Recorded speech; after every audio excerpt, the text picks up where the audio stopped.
বন্ধুরা, তোমাদের মাঝে আজকে আরেকটা নতুন রেসিপি নিয়ে আসলাম। দেখো কত সুন্দর লাগছে। প্রথমে বাটা মাছগুলোকে ভালো করে ধুয়ে পরিষ্কার করে নিলাম। তারপরে পরিমাণ মতন হলুদ, পরিমাণ মতন লবণ দিয়ে মাখিয়ে সুন্দর করে তার মধ্যে একটু সরিষার তেলকেও দিয়ে সেটাকেও ভালো করে কড়াইতে পরিমাণ মতন তেল দিয়ে তারপরে মাছগুলোকে সুন্দর করে ভেজে তুলে নিতে হবে। তারপরে সবগুলাকে ভেজে তুলে নিয়ে তারপরে কিছুটা কালো জিরা, তারপরে পরিমাণ মতন হলুদ, লঙ্কার গুঁড়ো, তারপরে কাশ্মীরি লঙ্কার গুঁড়ো, তারপরে টমেটো দিয়ে সুন্দর করে নেড়ে চেড়ে তারপরে পেস্টটাকে দিতে হবে। সর্ষে তারপরে পোস্ত বেটে সেটাকে দিতে হবে।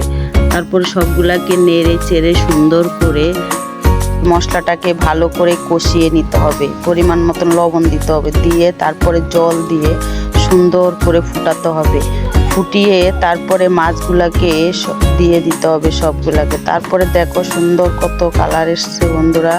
তারপরে মাছগুলাকে একে একে সাজিয়ে দিতে হবে। দেখো কত সুন্দর লাগছে দেখতে, যেমন খেতেও তেমন হয়েছে বন্ধুরা। তোমাদের জন্য আরেকটা নতুন রেসিপি নিয়ে আসলাম। দেখো কি সুন্দর বাটা মাছের ঝাল। তোমরা এভাবে বাড়িতে বানিয়ে খেতে পারো।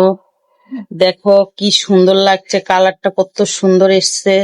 তোমরা এভাবে বাড়িতে বানিয়ে খেয়ে আমাকে বলবা কমেন্টে কেমন হয়েছে। আর যদি ভালো লাগে লাইক কমেন্ট শেয়ার করবা, আর আমাদের পেজটাকে ফলো করবা। আর যারা ইউটিউব থেকে দেখবা তারা সাবস্ক্রাইব করবা।